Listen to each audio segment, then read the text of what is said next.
केंद्रीय मंत्री अश्विनी वैष्णव ने प्रेस वार्ता कर कैबिनेट बैठक में लिए गए फैसलों की जानकारी दी। इस दौरान उन्होंने बताया कि प्रधानमंत्री नरेंद्र मोदी की अध्यक्षता में केंद्रीय मंत्रिमंडल ने प्रधानमंत्री फसल बीमा योजना और पुनर्गठित मौसम आधारित फसल बीमा योजना को 2025-26 तक जारी रखने को मंजूरी दे दी है। इसके लिए 2021-22 से 2025-26 तक 69,515.71 करोड़ रुपए का कुल परिव्यय निर्धारित किया गया है। इस निर्णय से 2025-26 तक देश भर के किसानों के लिए गैर रोकथाम योग्य प्राकृतिक आपदाओं से फसलों के जोखिम कवरेज में मदद मिलेगी। साथियों, wish you very happy new year. 2025 आप सबके लिए बहुत गौरवमयी, मंगलमयी, सुखदायक, परिवार में सबके शांति, सब अच्छे से ये साल निकले। इस शुभकामनाओं के साथ आज का कैबिनेट ब्रीफिंग आरंभ करते हैं। साथियों, 2025 की पहली कैबिनेट माननीय प्रधानमंत्री जी ने किसानों को समर्पित की है। इस पहली कैबिनेट मीटिंग में माननीय प्रधानमंत्री जी ने किसानों से संबंधित बहुत डिस्कशंस किए, कई तरह के एस्पेक्ट्स सामने आए और जो फैसले आज लिए गए वो सारे के सारे किसानों के वेलफेयर से संबंधित है और ये एक सीरीज ऑफ डिसीजंस है, उसके कल्मिनेशन में है।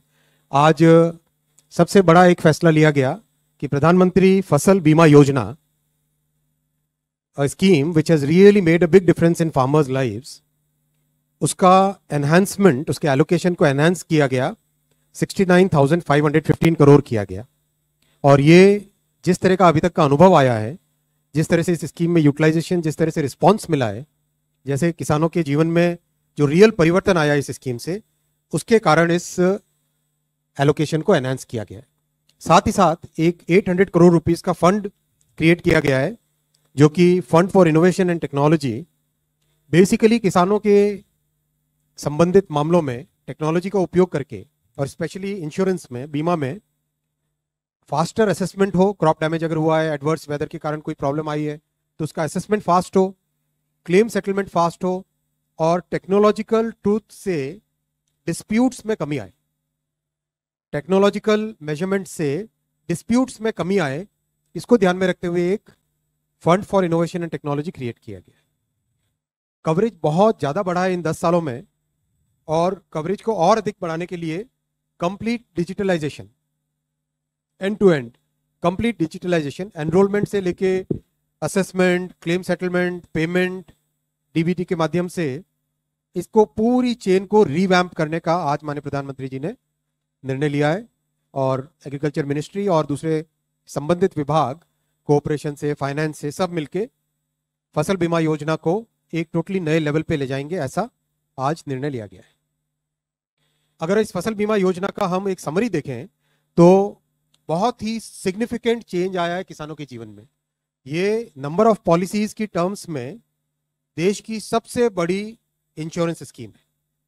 अगर हम इसको प्रीमियम के पैरामीटर पे देखें तो this is the third largest बीमा योजना, third largest insurance scheme.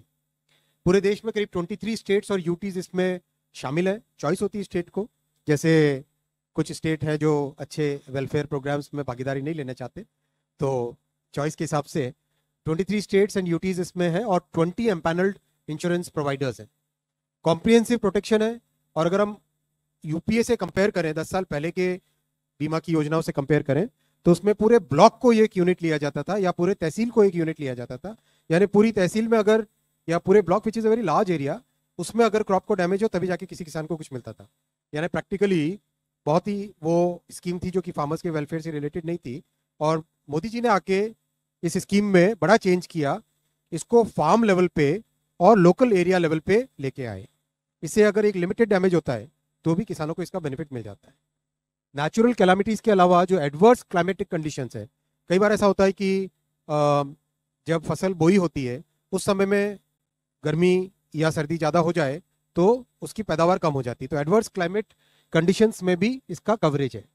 Funding pattern north east और हिमालयन स्टेट्स के लिए 90-10 है और बाकी सब स्टेट्स के लिए 50-50 है।